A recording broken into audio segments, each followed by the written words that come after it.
107.9 WWPH. Your community, your world, your radio station. 107.9 FM. WWPH in Princeton Junction. All right, we're back on the Great 108. My name is Shyam Kumar. I am here with the 107.9 FM station with an exclusive interview with Mayor Marathe. Please, I welcome you, Mayor Marathe. Hello, how are you doing? I'm doing fine, and it's great to be here. Thank you so much for coming. I just really appreciate it. I'm hoping for a very nice conversation today. Thank you. Wonderful. First up, I wanted to discuss the idea of West Windsor Township. So I understand that you're the mayor of West Windsor, and I wanted to ask you your personal, idea of what made you move to West Windsor and become part of the, township official community out here. Oh, okay. So we moved to West Windsor in 1994. And as I always like to say, we have lived in the same house since 94, which is almost 28 years now. So that's one place on earth that I have lived the longest. I left India when I was 22. And even in India, I lived at a couple of different places. So this is one house where I have lived the most at one place anywhere on earth. So for all practical purposes, I think this as my home. So we moved to New Jersey because of my wife's job relocation. Her company relocated her from Syracuse. So we were looking at various communities. We looked at Montgomery, we looked in Pennsylvania, we looked in West Windsor. We liked West Windsor. Our youngest daughter that time was 4 years old. At that time, we really didn't know that much about school district and how important school district is. But we liked the area where we were looking at, and we found a house we liked. So that's why we moved into West Windsor and couldn't have been happier with the decision. Okay, it's a wonderful community. So yes. We're very happy that you're here. Yeah. I understand that you were part of the Board of Education before becoming mayor, and that you actually served as president for many terms. Could you elaborate on? Yeah, I mean, since after we moved here, we had two daughters. One was roughly 4 years old, another was just 4 months old, and I was stay-at-home dad. I used to work from home in those days, very rare, but I used to stay at home with the daughters. So when I started looking at volunteer opportunities, and I've always been interested in volunteering various capacities, going back to my college days in India. I had served as my hostel general secretary, my sports secretary, so I was always interested in being in the community service. So I volunteered for a technology committee in a school district. We were very, very early days of technology. We were laying wires through Dutch Neck School. And when I worked with the committee, I realized this is something very interesting, and this is something that's going to directly affect our daughters. So I got involved. I decided to run for the school board. I was very unsuccessful in the first two attempts, but then I finally won the election in 2001, and then won 4 successive elections and served for 12 years. That was really a great experience, and I think I made a difference because I impacted a lot of, the school district went through a lot of changes during those 12 years. We were growing very rapidly at that time. That's wonderful. I'm happy that you've had a great experience. Could you tell me a little bit about some of the, accomplishments and things that happened as in the Board of Education during that time? We made a lot of changes while I was on the Board of Education. The biggest challenge that time was the growth, controlling the growth and still while maintaining the quality. When we moved here in 94, the district must have been roughly 4,000 or 5,000 students, and then at one point it had reached almost 9,900 students. We were adding roughly 400 kids per year. I remember after I got elected going to my first statewide meeting, and everybody was talking about their own school district, and there was a school district in New Jersey which are total populations, the student population total is less than 400 kids. And I remember thinking at that time, we just absorb one such school district every year, literally absorb school district every year. Soon after we moved, they opened Village and High School North in successive years. So that was one of the bigger challenge of maintaining the quality of the district while we grew so rapidly. It's always very difficult in any organization, whether it's educational or business, to maintain a quality when you were growing. And we did implement a lot of changes in the coursework. We tried to make all schools very similar so that no matter where the kid goes, whether he goes to Dutch Neck or to Maurice Hawk, he or she gets an identical experience and learns exactly the same things in the same grade level. So we did a lot of changes during that time. And then towards the end of my career, one of the major accomplishments or major change, the school district, is the rotating schedule, which is now accepted and liked by students. But it was a major change then. Before that, we used to have 3 different lunch periods. This was a common lunch for everybody at the same time, and a lot of parents were not sure how it was going to work. They were not sure we had the capacity to serve lunch to everybody at the same time. But the new schedule had a lot of advantages, and I really liked it, and we went through with it and we implemented that. The other thing we started was the starting Spanish in 2nd grade. That was something started during my tenure. We opened Town Center School, and we went through a lot of changes in grade configuration. So I'm very happy with what we accomplished, and I think the school district's reputation and quality improved during that time. Absolutely, I definitely agree. I grew up partially in West Windsor, and I've come to, I guess, see the rotating schedule as a normal. Right. It's quite normal for me now. It's like I couldn't imagine anything without it. Right. So it does quite make sense now. Right. Actually, my younger brother also, he's part of the Spanish program early on in 1st and 2nd grade. So it definitely does make an impact and does help with the student's ability to learn at a younger age. Right. I wanted to ask you, what caused you to run for mayor then after the Board of Education? I have been always involved in township activities. As I said, I like to volunteer, and when I was, I had served 4 terms on the school board, and my youngest daughters were close to graduating. They were already in high school, so it was time to move on. When I looked at the township government, in those days the school budget used to be voted on the public, and if the school budget failed, then it used to be go to the town council. I knew most of the town council people. I knew the mayor. I thought I could do as good a job or a better job and bring something new to the township. So that's why when I retired from the school board, I decided to run for mayor first time in 2013. Like everything for me in life, I was not successful at the first attempt. I lost my first election, but I ran again in 2017 and I won at that time. And then again, I got re-elected in 2021 by roughly about 63% of the vote. Wow. So Wow, that's a very big number. Yeah. So no, it's definitely very important. Yeah. I wanted to also ask you how being the mayor of our township, how has that affected your life? The mayor is a little different position than the school board president. I always joke that as school board president, my budget at that time, the budget was roughly about $160 million. When I became mayor, my budget became $40 million. I lost 3/4 of my budget. But mayor is more visible. People look at the mayor to, given that most of the parents move here for the schools, for their kids, actually the school district has more direct impact on them than what the mayor does. But still, everybody looks up to the mayor and wants him or her to do a good job. One of the things that happened during my first term, of course, was the COVID crisis that nobody saw coming. So that sort of defined my first term, and that was a big challenge for me.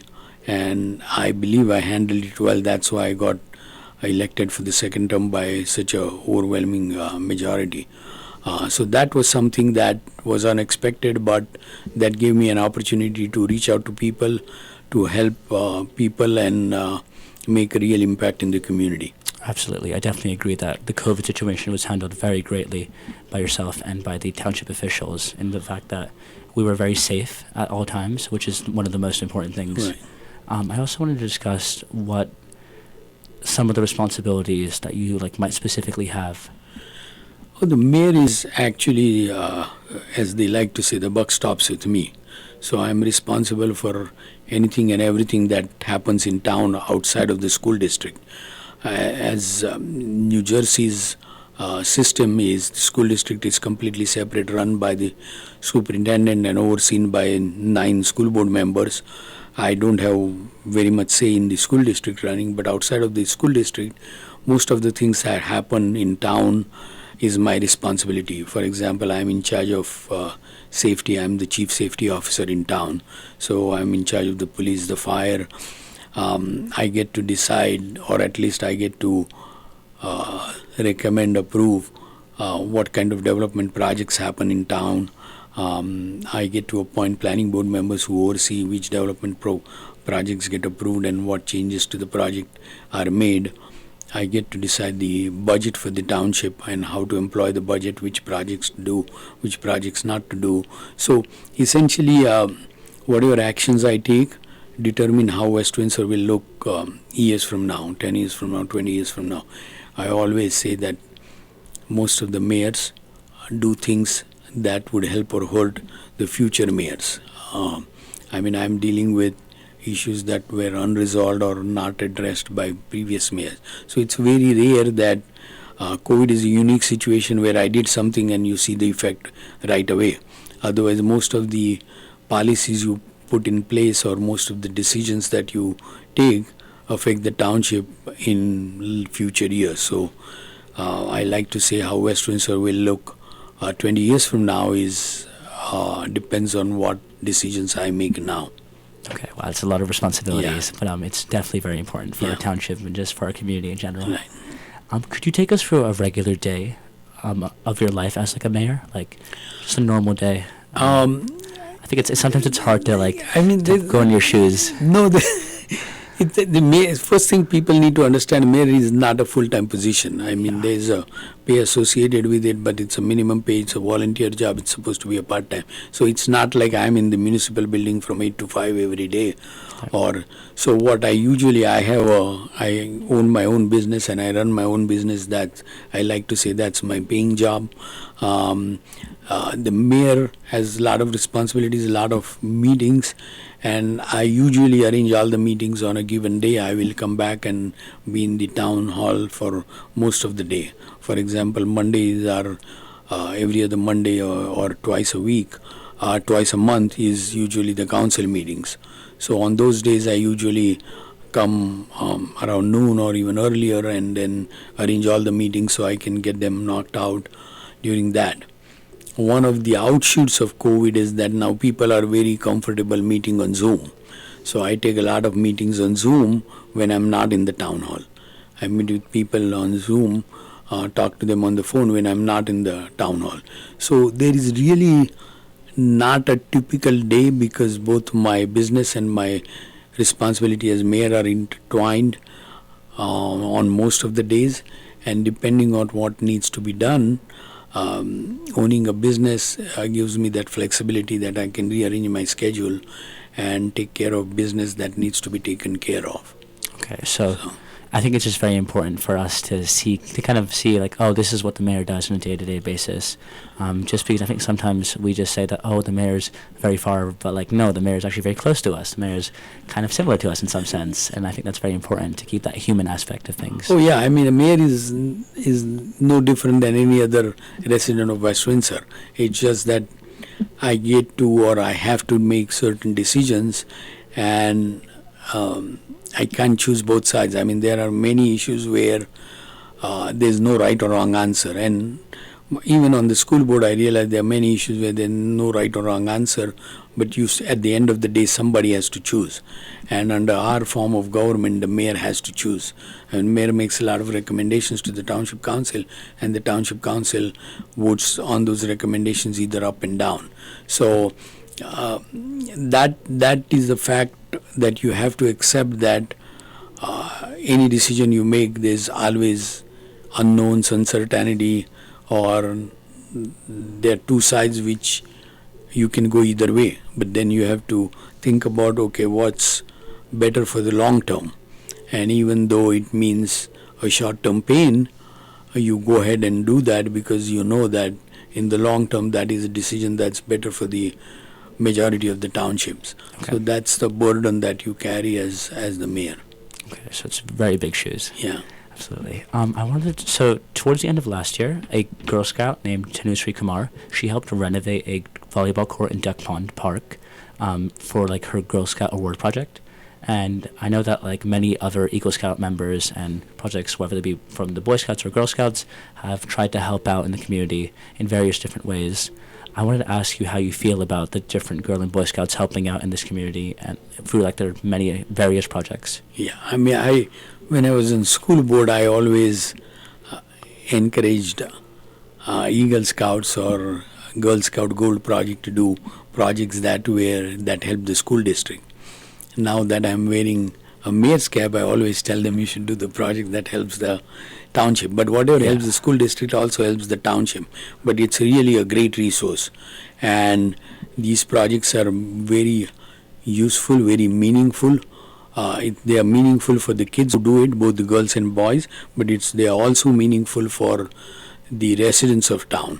And the residents of town, like perfect example, the court that the girl did, right? Or kids build benches along walks, which help many senior citizens when they go for a walk. They can wait there and rest. So all these projects are very useful and meaningful projects. They are not projects done for the sake of doing projects or for the sake of getting a Eagle badge or a gold award in Girl Scout. So they are very meaningful for the community, and I'm really thankful for all the kids, both girls and boys, who do the projects. And every time I'm invited to speak at the Eagle Scout or Gold ceremony, I tell the younger kids that, look, you have to do little selfishly, because I know whatever project they do will help the township. Yeah. That you have to do reach the rank of Eagle or own a gold badge in goals. But that is really important. I mean, one of the things, earning an Eagle in boys is something that you can put in a resume. I say that even when you apply to CEO of a Fortune 500 company, that's something that will stay with you from school. Nobody's going to ask you what grade you got in honors physics. Once you get into college, nobody will remember your grade, and you won't remember your grade in honors physics. But Eagle Scout people will respect you for getting Eagle Scout or a gold award in girls. And when you do that project, every time you come back to West Windsor or when you pass that project, you will remember that that's your contribution to the township. That's the contribution to where you were raised, and you made something that helps the whole community. And it's always good for you to see that's something, that positive impact that you made as a kid. I think it's definitely important for children and just young students to be involved in the community. Right. And as you were saying, just to have that impact and help out in one sense. I love the fact that you mentioned the benches, which is something that's very helpful for senior citizens. Right. They actually have a place to sit down now. And it's something that I think most people won't really think about. Right. But I think sometimes you have to step out the way and actually try and see, this is a way I can personally help out in the community. What would you recommend to students who want to be more active in this West Windsor community? Of course, if you belong to Boy Scouts or Girl Scouts, that's one avenue to do that. But the township also has various committees, right? We have environmental committee, we have human relations council, which can use help. You can volunteer in these various capacities. or you can form your own group and volunteer. Essentially, be involved in your community. West Windsor is blessed to have two very active volunteer fire departments.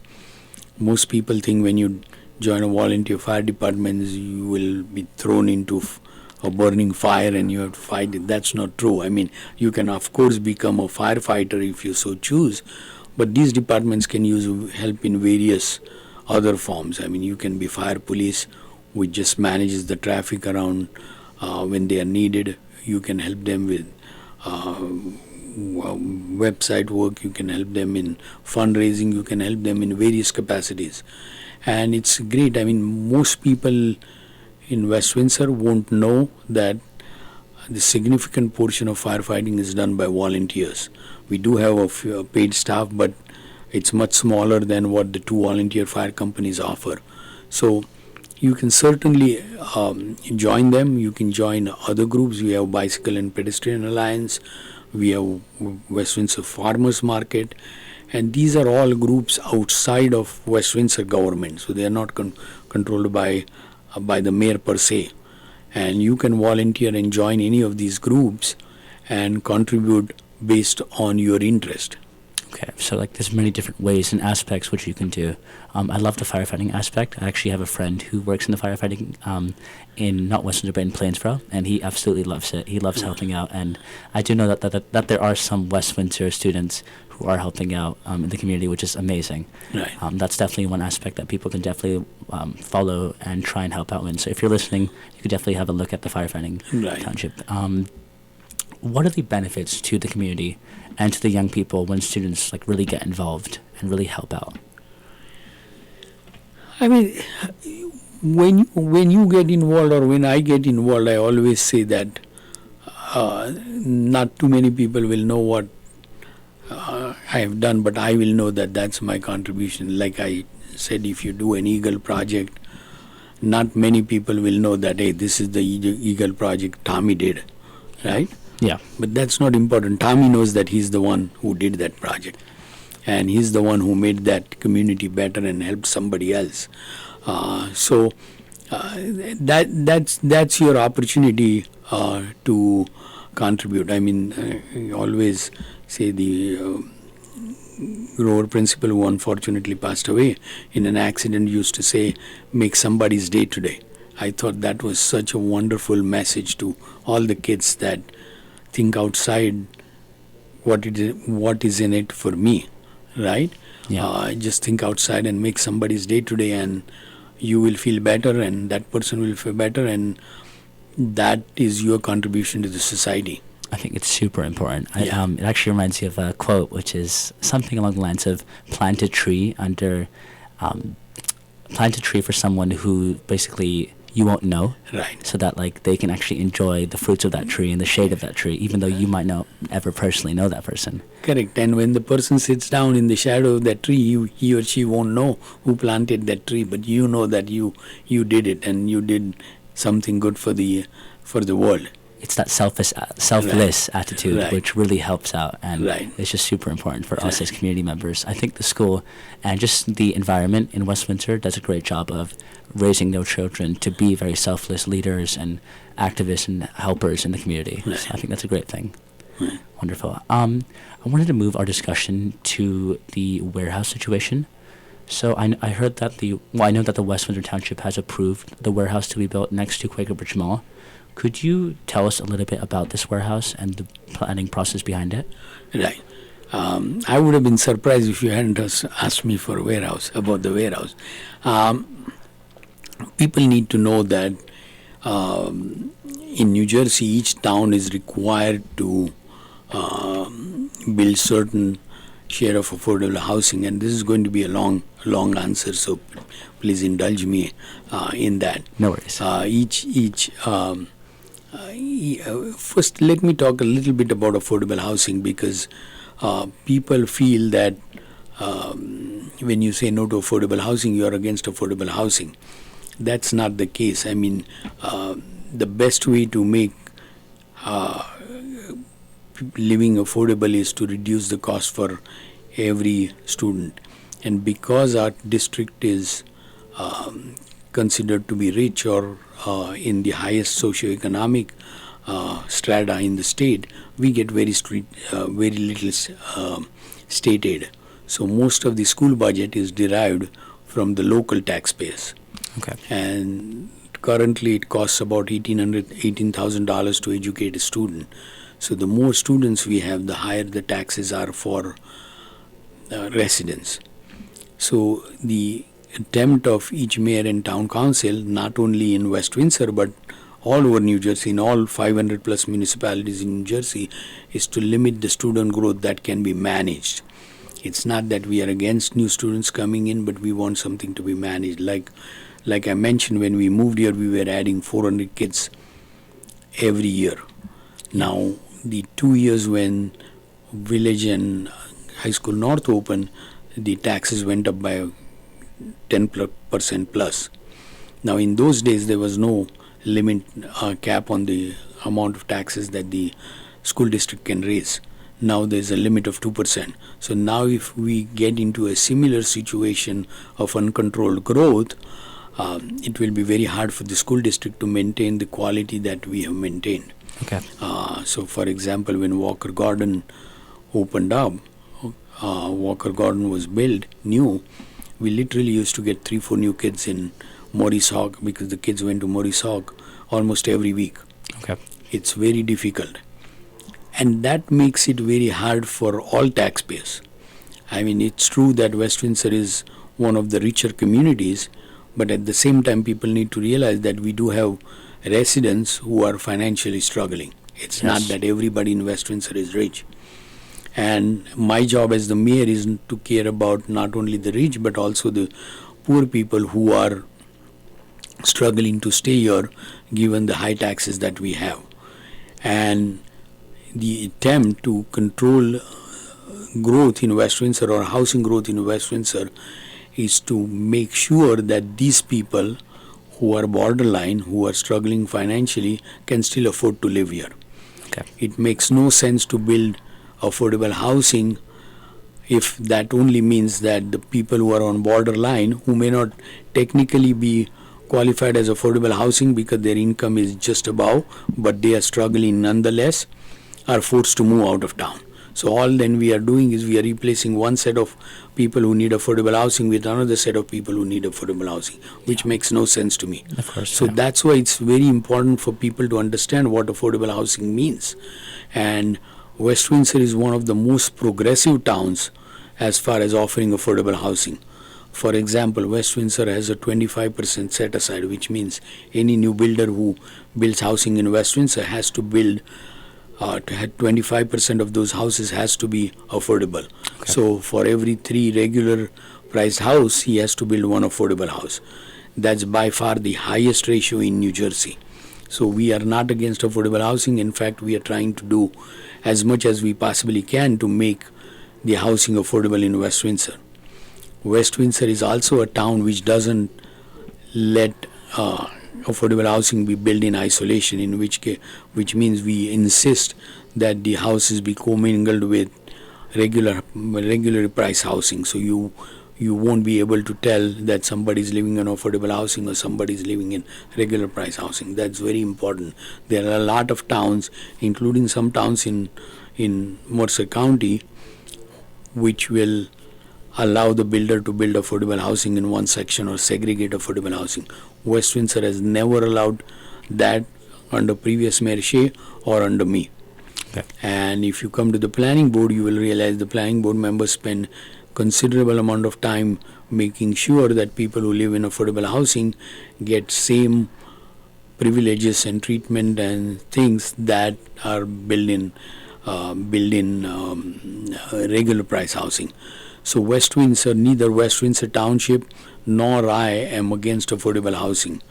We are for making as much housing possible, but at the same time making sure that the people who are currently here are not forced to move out because the taxes grew uncontrollably because we allowed housing to be uncontrolled. Because you have to remember that for every affordable house you build, you are building three non-affordable, three regular price housing. So it's essentially, if you need to build 50 affordable housing, you're building 200 housing. Which is a lot. Which is a lot. And 200 housing means anywhere from 100 to over 200 kids added to the school district. So it's a very complex topic, and it's not an easy problem with an easy solution to say, oh, just let's build as many affordable housing as possible, because that only means you're going to drive some existing residents out of town. Having said that, that's now how, let me come to the warehouse discussion. So under New Jersey law, each town is required to build certain number of affordable housing units. Now, there was a state body called Council on Affordable Housing who used to make that decision. Unfortunately, Governor Christie refused to appoint anybody to the body, so essentially the body died, which meant that the courts took over the decision on affordable housing. So essentially, during the third round, which I presided over as the mayor, there were 21 lawsuits in each count, one lawsuit per county, each county in New Jersey, to decide what's the obligation of each town to build affordable housing. We finally settled that lawsuit. Our obligation turned out to be roughly about 1,500. So we needed to have 1,500 affordable housing starting from whenever the affordable housing thing started, which meant we had to build roughly about 500 new affordable housing units. Okay. So under the plan, under the third round, we are building close to 2,000 homes. As I said, the ratio is 1 to 3. So 500 affordable homes means 1,500 regular price home. So we're building 2,000 homes, and that's why you see all the additions to various schools being done. Yeah. When I walked in, I commented I didn't recognize High School South. All those additions are to accommodate the new students that are coming as a result of both Plainsboro and West Windsor's obligation under round 3 of the affordable housing unit. Okay. And the school board has done a wonderful job in managing that growth by building small addition to school rather than spending a lot more money to build additional schools. So they have really managed that growth well and managed it. And based on that third round plan, we have sufficient seats in each school to accommodate whatever students we expect to generate out of that third round. But I also said a few minutes ago that a mayor has to think ahead. I mean, in the sense, whatever decisions I make are not going to help me, but are going to help the future mayors. Okay. Whatever the previous mayor did is the thing that I am dealing with now. So while resolving the third round, I started looking at the fourth round, which is going to start in 2025, which is 2 years from now. And I wanted to make sure that the township is protected under the fourth round, that we are not forced to build again unlimited amount of housing under the fourth round.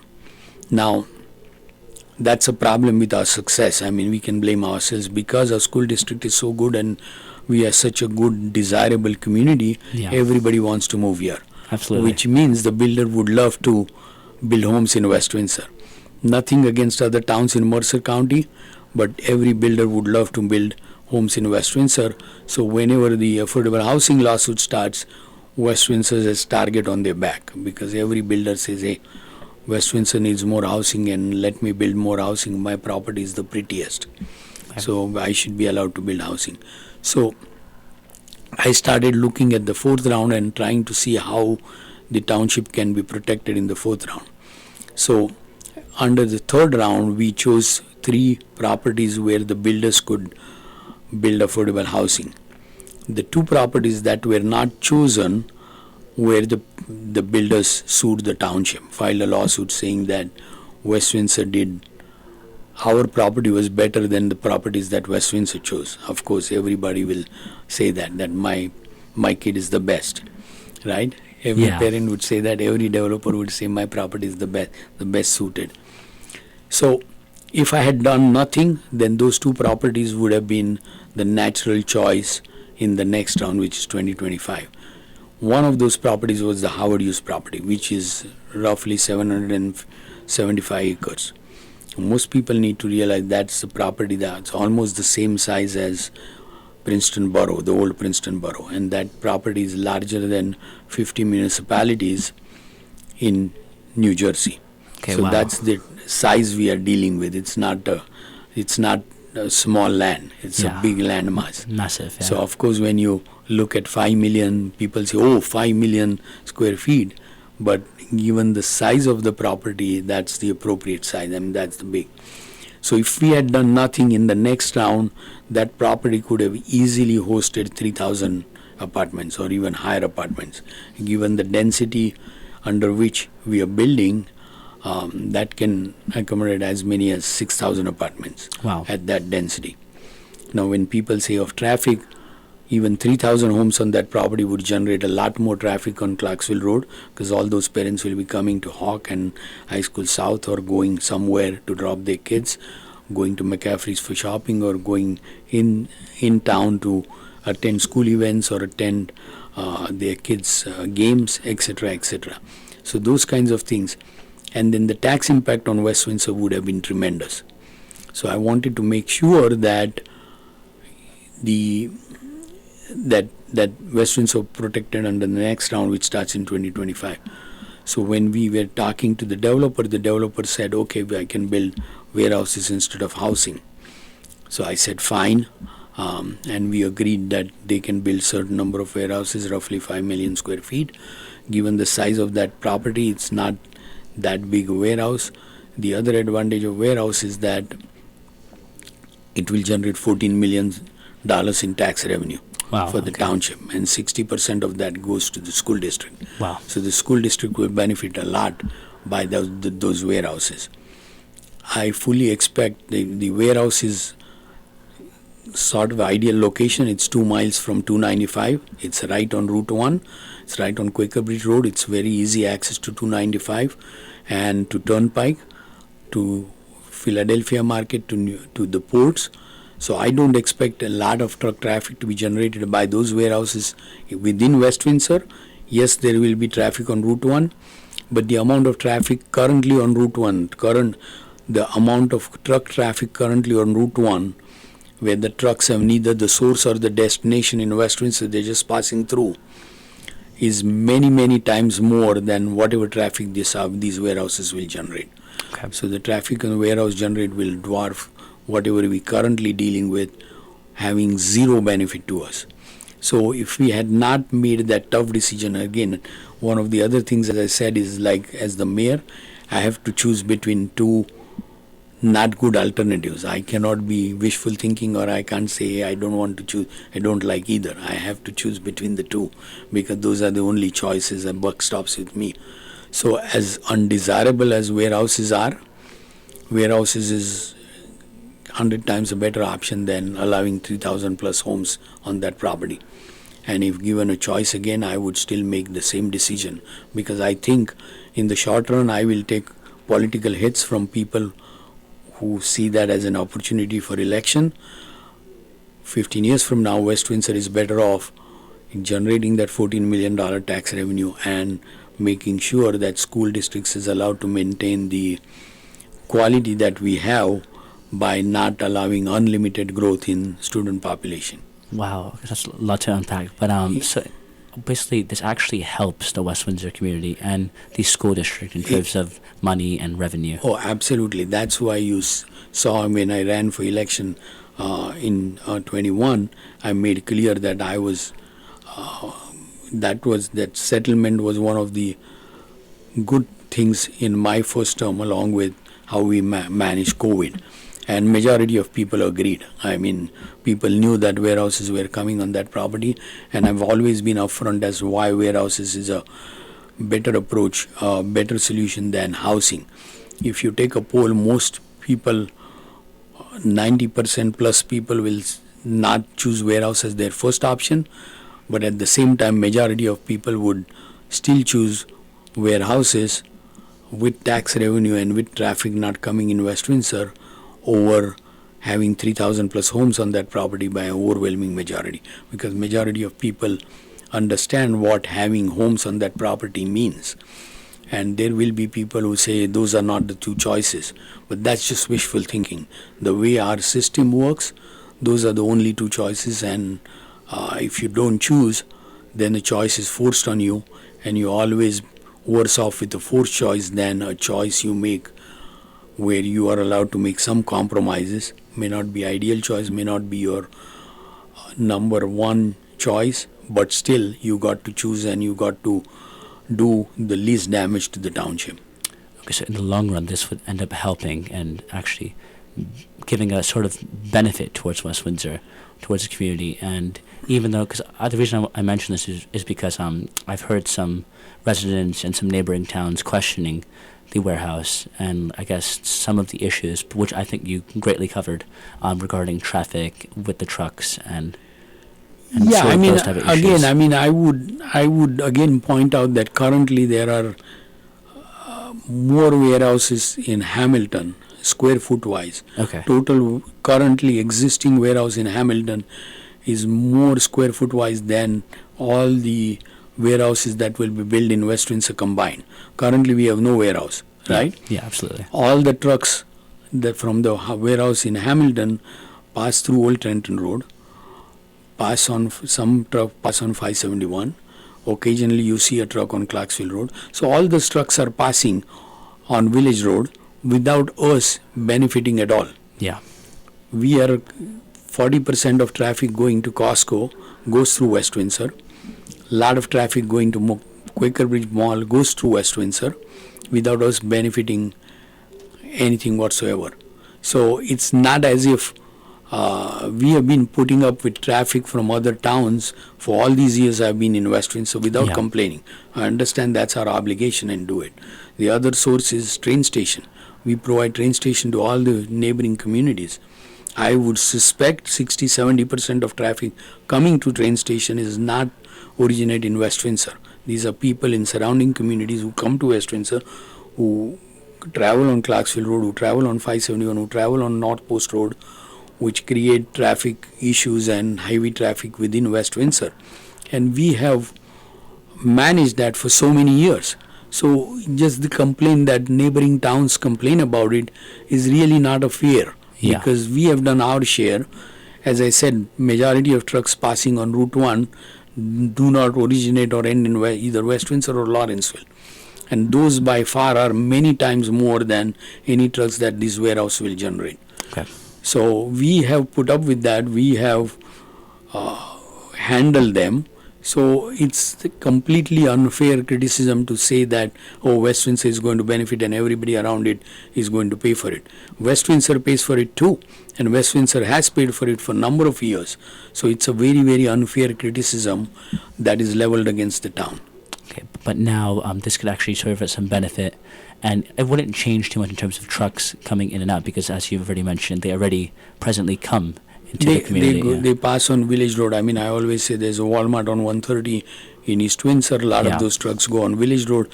You ask anybody who lives on Village Road how many trucks pass. None of those trucks are coming from existing warehouses in West Windsor. We have none.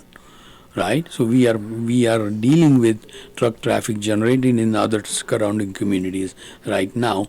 This allows us to talk about the truck traffic, put some restrictions because there's a application to the West Windsor Planning Board. The Planning Board put a restriction that the trucks can't turn left out of the warehouse complex towards Morrisock. Okay. So we are trying to restrict truck traffic on Clarksville Road. We are trying to do everything within our power, and we are asking the county to join us.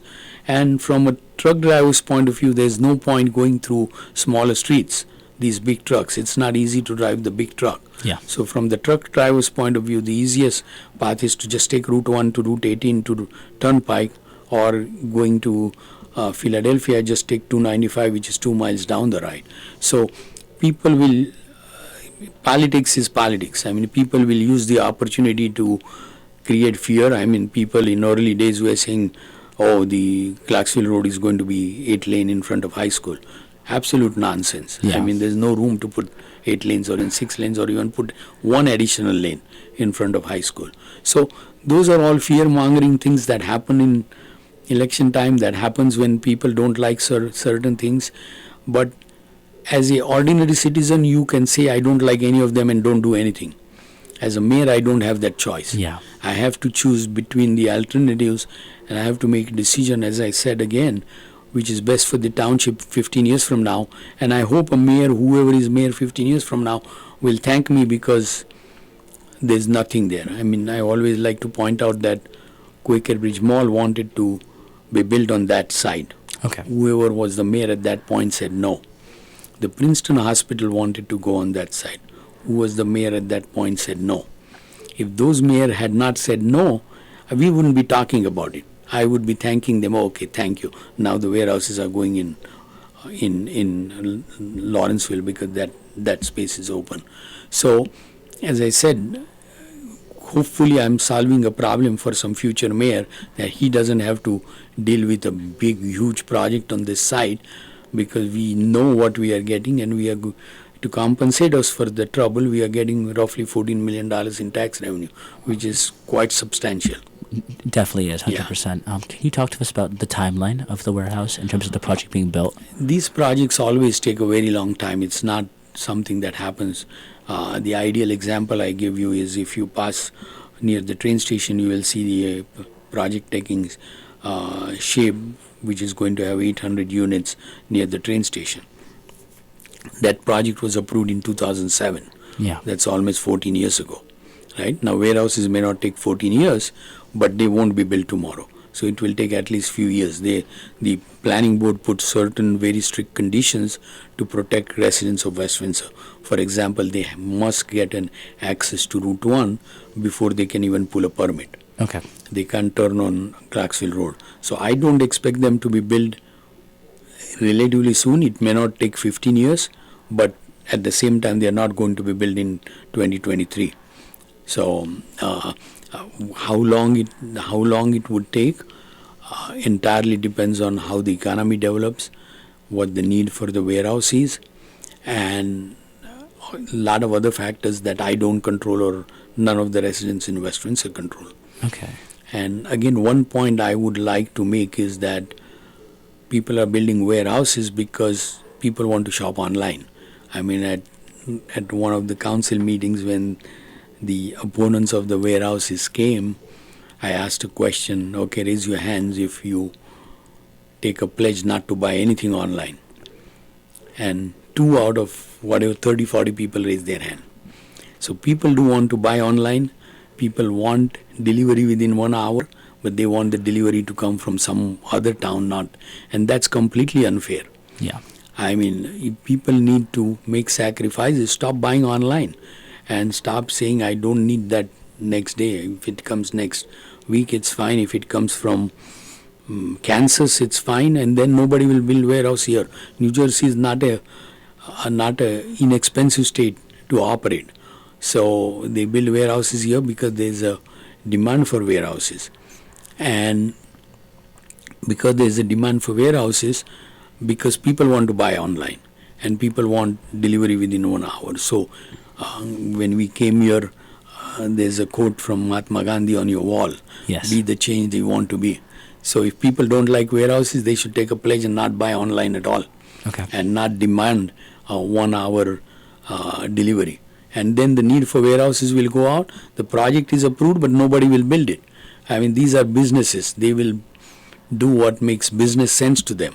So you remove the need for business sense, and then the warehouse won't happen, and everybody's happy. You are happy that you didn't get 3,000 homes, and you are happy that you didn't get warehouses.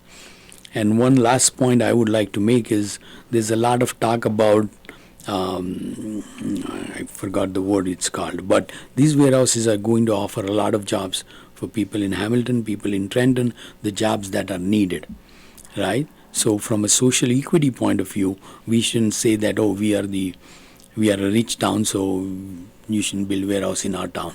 Like my opponent from last year's mayoral election said on her Facebook page, oh, warehouses don't belong to middle-class communities like West Windsor. That's a very unfair statement to say from social equity point of view. I mean, you need to put up with everything that benefits you, and it will offer significant job opportunities to people in Trenton, people in Hamilton, people in other communities nearby, and that's a wonderful thing. I mean, you should be happy that, okay, you're doing something. And it's very unfair to say that, okay, I want the benefits, but I don't want the obligation. Okay, so we've got quite some time to hear back from, in terms of like the actual building of the project. Again, I said it's very difficult to put a predict. date, yeah. I mean, but it's unlikely you will see anything in 23. You may not see anything in 24 either. The application was approved by West Windsor Planning Board, but the county hasn't even deemed it complete, which means County Planning Board still needs to hear the application. If the county imposes conditions on the application that are in conflict with whatever conditions the West Windsor has imposed, then they have to come back to the West Windsor Planning Board to hear the application again. And as you may or may not know, a couple of residents of West Windsor have sued the township and have sued the developer, saying that we did something illegal. Okay. So until the court decides that case, and anybody's guess how long the court will take, nothing can happen on that property. So it's still at least a few years away before the shovel hits the ground, and then once shovel hits the ground, however many months or years it takes to build it. And again, currently we have approved only 3 warehouses, Okay. and not all 3 of them are going to be built at the same time, right? So they will build one and see how things go, if there's a demand, and if the economy softens and the demand goes away, they may decide, just like happened with the Avalon project near train station. It was approved in 2007, but they just built breaking ground now 15 years later. So who knows, may take 10-15 years before they actually build. And in that time, if the need for warehouses goes away, then whoever is the mayor at that time can negotiate new uses of the property, but we do it from a position of strength, because now we have a legal settlement approved by the court which says that the builder can sue us to participate in affordable housing litigation. So Okay. now we have a solid case, and whoever is the mayor is in a strong position to negotiate for a use that we can live with. Wow. Okay, that's a lot to take in. But I do understand when you mentioned the different job opportunities that like warehouse would bring, including the benefits in terms of tax revenue. There are a lot of pluses, so it does quite make sense for the reasoning behind it. And of course, the idea that everyone wants Amazon delivery or any type of instant delivery in the span of, I believe you said 1 hour, which is quite true, because a lot of the residents, including myself sometimes, want a delivery as fast as possible. Yeah. And building this warehouse would give the opportunity for something as fast as that to happen. Right. I mean, I'll just briefly, depending on how much time you have, I'll just briefly tell you a story. When I was campaigning, I was standing at the corner and talking to a husband and wife, and we spoke for about 15 minutes. At around 15-minute time mark, a third van turned onto the street. Okay. So husband looked at it and I looked at it and smiled, and he said, that's exactly why I'm not talking anything about warehouse, because in that small street, a third delivery van came within 15 minutes, right? That's the demand. Yeah. That's why there's a warehouse. You remove the need for demand and nobody will build warehouse. It's as simple as that. People want to build houses because there's a demand for housing.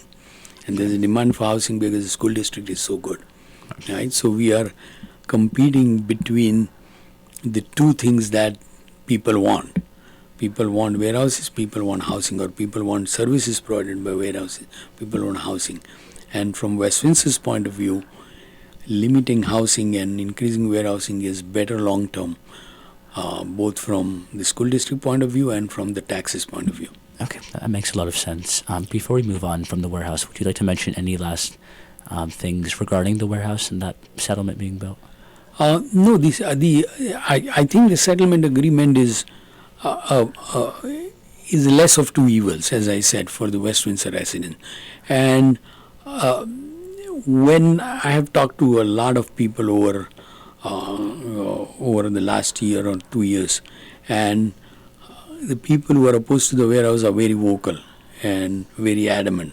And in early days, they put out a lot of misinformation about the project. So people are afraid to come out and openly say they support the warehouse. But in private, a lot of people have told me that they understand. They may not like it, but they understand, which is similar to my position that I don't like it, but I understand why that is a better decision for West Windsor. And that was borne by the election too, because in election that was the main issue. My opponent made warehouse the main issue, and I was very open saying, yes, I'm not defensive. I do believe that that's a better choice for West Windsor. So as we go along, people will keep saying a lot of things, some of them partially true, some of them absolutely untrue. That always happens, right? And social media, it's free. Anybody can say anything. This is a great country. First Amendment lets you say anything. Yeah. If you have questions, reach out to me. I'll be happy to talk about it. I will tell you straight up what the truth is. Okay. I always say, if you ask me a question, you will get an answer. You may not like the answer, but you will get an answer. We truly So appreciate if it. you have any questions, concerns, just reach out to me, and I usually answer all emails and I usually answer phone calls. So, That'd be great. Yeah. Moving on to another topic, I know you mentioned the rail line, which is super important.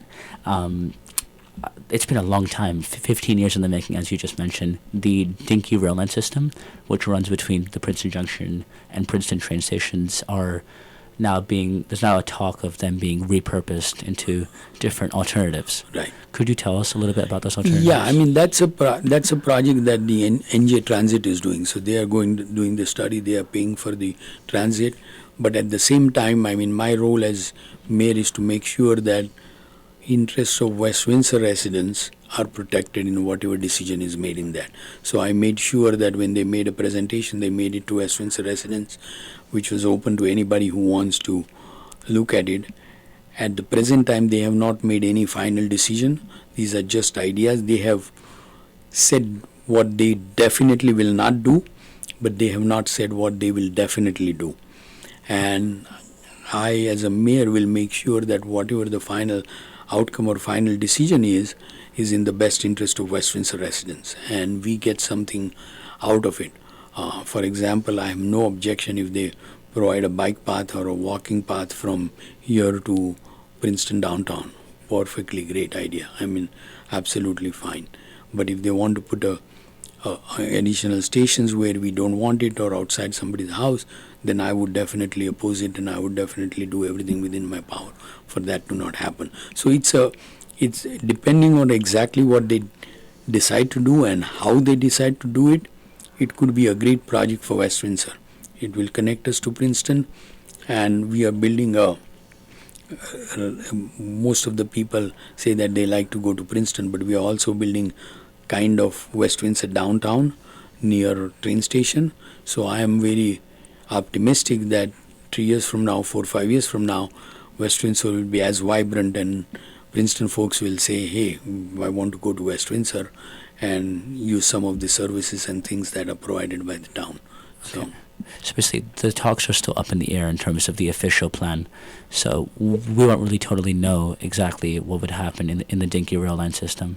Oh, they, as I said, they did a preliminary survey. They took a survey. They spoke. They held a few public meetings, and they had, I believe, they had 4 different options they were looking at.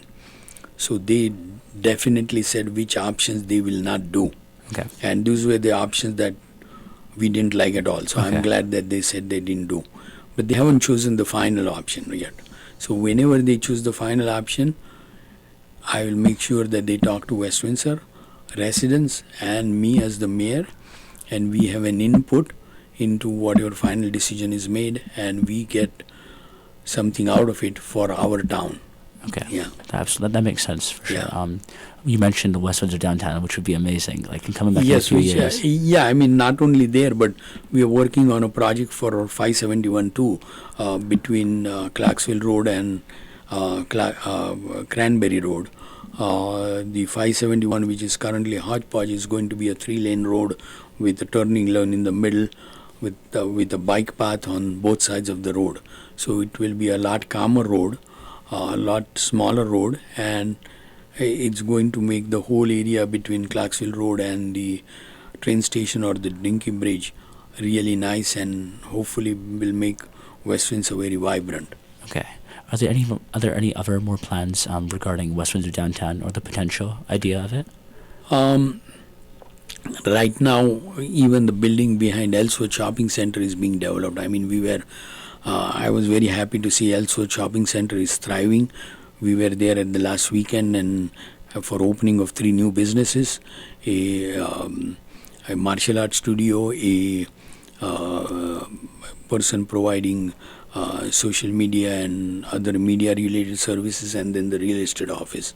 So I was very happy that even in this environment, even in this economy, people are opening shop in West Windsor and our shopping centers are thriving.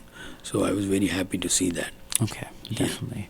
I think it's very important to help support the local shops and local communities. Yeah. Absolutely. And each one of us should do our part in trying to buy local, trying to eat in local restaurants and help local folks as much as we can. And that's what one of the things I'm very happy about is in COVID, the local restaurants by and large handled themselves well, and I'm thankful for the residents who supported them by ordering locally and ordering from them and supporting them. So I was very pleased that majority of local businesses handled the crisis well with the help of community, and I'm really grateful for every resident of West Windsor who participated by helping these small businesses. Absolutely. As high schoolers, we tend to go often to all these small businesses, Yes. and just whether that's as a senior during lunch or outside of school, it's just Right. super important. It's amazing being in that environment,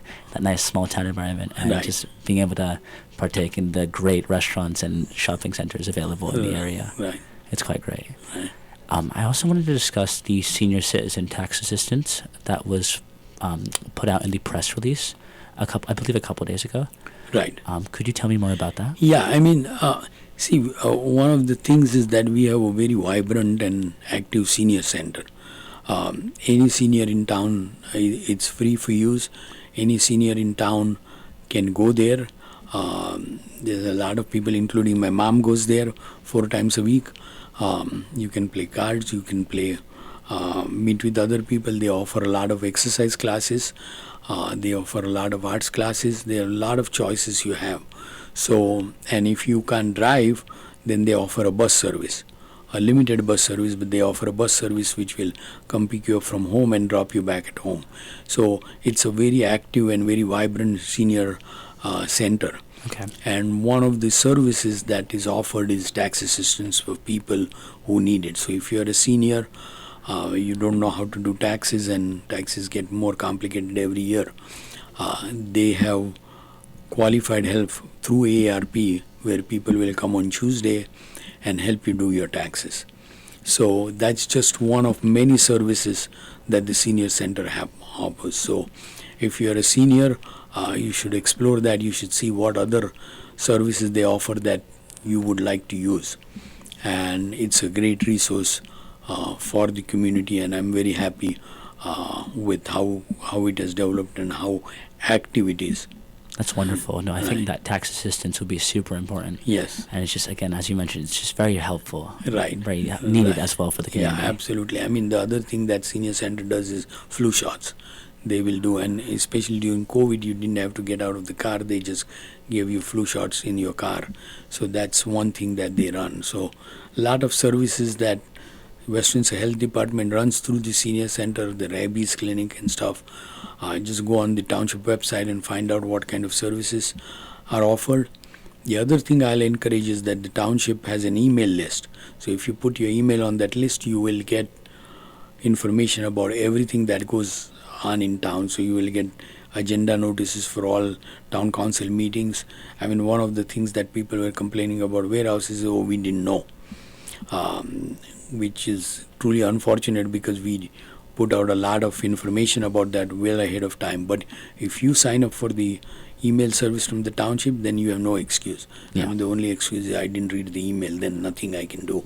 But that's one thing I like to encourage people to do, is to sign up for the email service from the township. So the information is out there. We just have to be visible. It's just Information is out there. You just have to be looking for it or have to pay attention to it. Okay, that 100% makes sense, Yeah. and it's very important, I guess, as a township member and resident to Right. be able to stay connected to the officials and to what's happening in our community. Correct. It's very important. I wanted to switch gears into a recent topic. In Tennessee, some officers actually beat up a person named Tal Nichols to death, I believe, last Friday. And this is one of the more latest moments of police brutality. I wanted to ask you, what would you say about our police force and their training? Because I know that this might have been a training issue in Tennessee. Right. I mean, first thing is it's truly unfortunate what happened not only in Tennessee but other incidences similar to that. And I'm fully aware that there may be other incidences that we don't even know where unfortunate things have happened to people of color or things.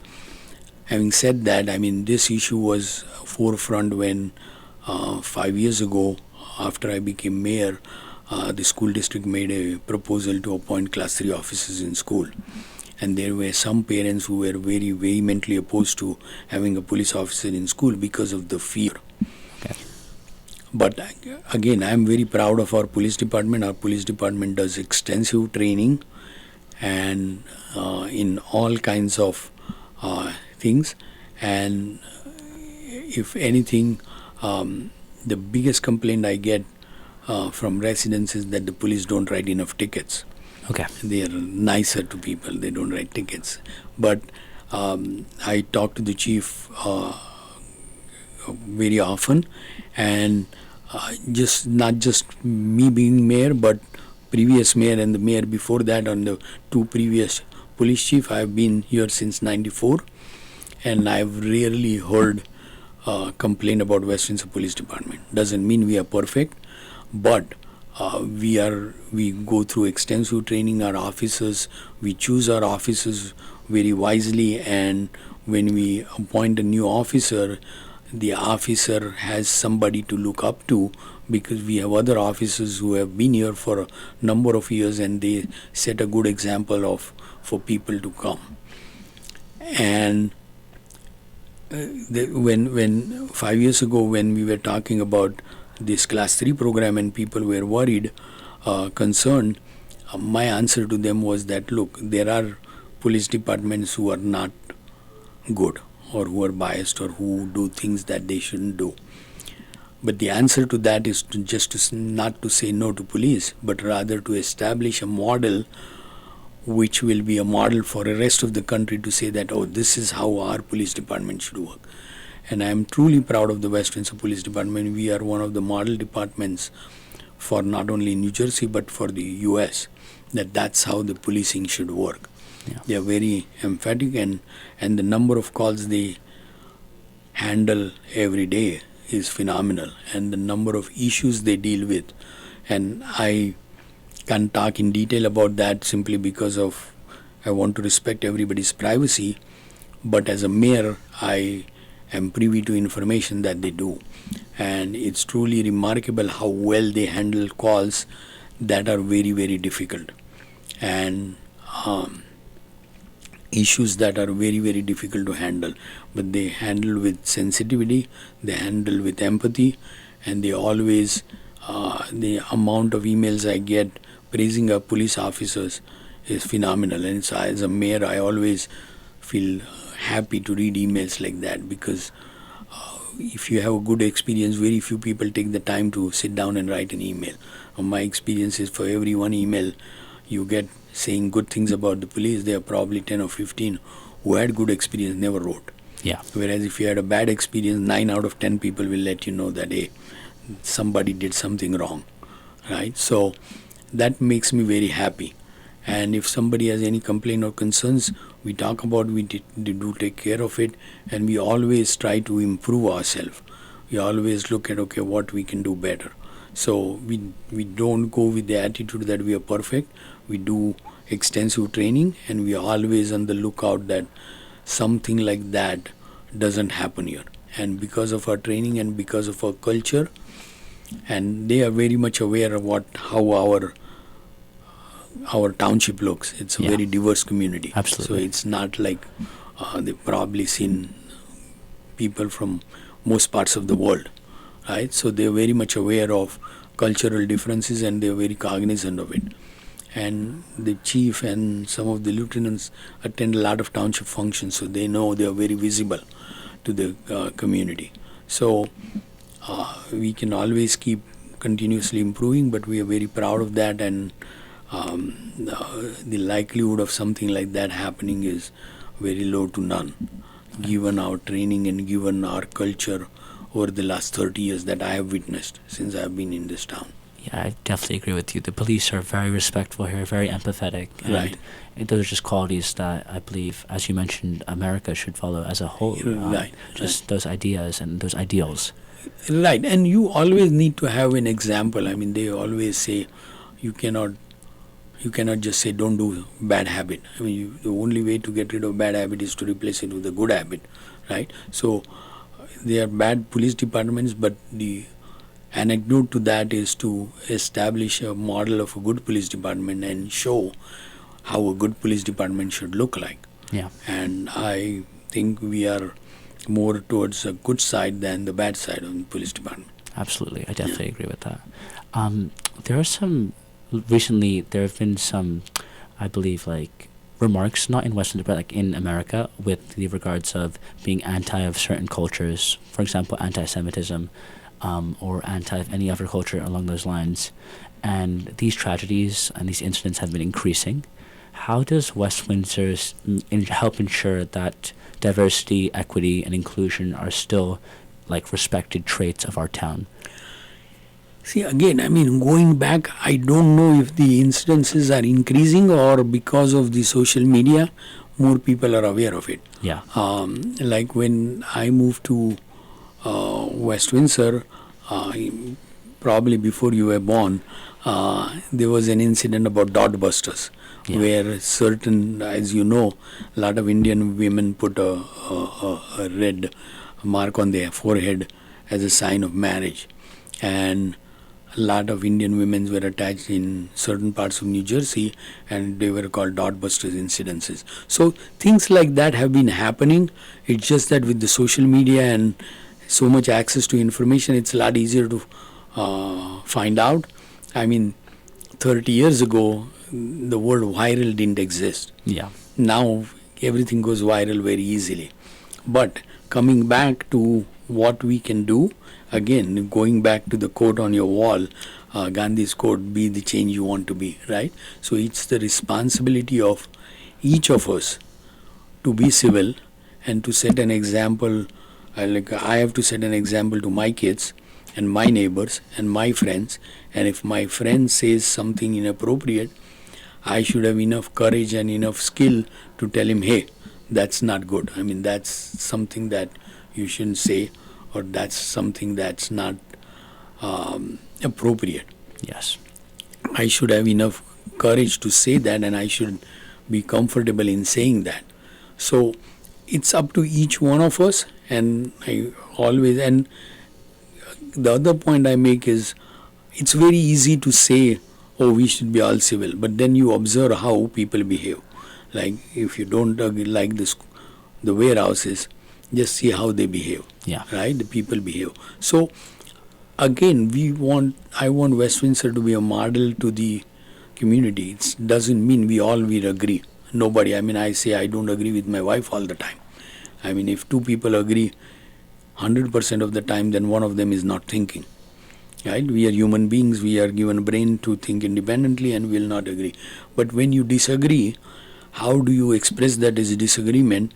And at the end of the day, we should accept the fact that there are some things beyond my control. I may not like it, but that's the way our system is. I mean, people often ask me to comment on what the president did or what the governor did, and I never comment on anything outside of West Windsor as a policy, my personal policy, because I have opinion on everything. I mean, I'm a human being.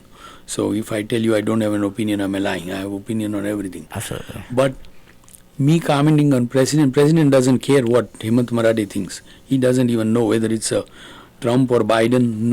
Neither of them know who Hemant Marathe is or where West Windsor is. Neither of them can find West Windsor on the map.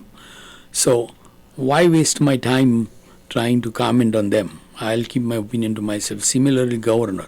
I mean, it's not that I agreed everything that Christie did or everything that Murphy did, or I disagreed with everything either one of them did. But they are elected to do their job. I'm elected to do my job, and I should focus on my job and not get involved in something outside just to generate press or to generate politics, right? And if everybody behaves like that, just do what you control, and you control yourself. And if one of your friends or neighbor or somebody says something inappropriate, just gently say, hey, that's not good, you shouldn't say that, right? Then things will that eliminate something? No, there will always be idiots in the world, right? I mean, this is a free country, First Amendment right. There will always be somebody who says something or does something that's inappropriate. Yeah.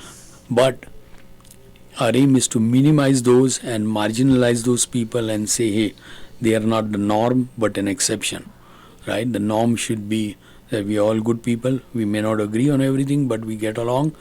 And I always say, if I disagree with you, I should be able to explain your position as good as you are explaining your position, which means I have understood your position, but I disagree with it, which is perfectly fine, right? I mean, you don't have to agree with everything I said.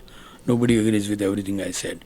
But you should understand where I'm coming from, and at the end of the day, say that, okay, I completely 100% disagree with that, but he's elected mayor, he's elected to do the job, and he's doing his job.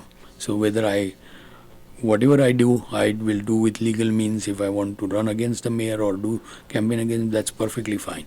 But don't be uncivil, don't use falsehoods and things like that, and then we will have a better community. Okay, absolutely. Yeah. Thank you for that. Yeah. I wanted to ask you, what are your plans for West Windsor in the next 2 years? As I know that's when your term is going towards. This is like regarding other things besides the warehouse.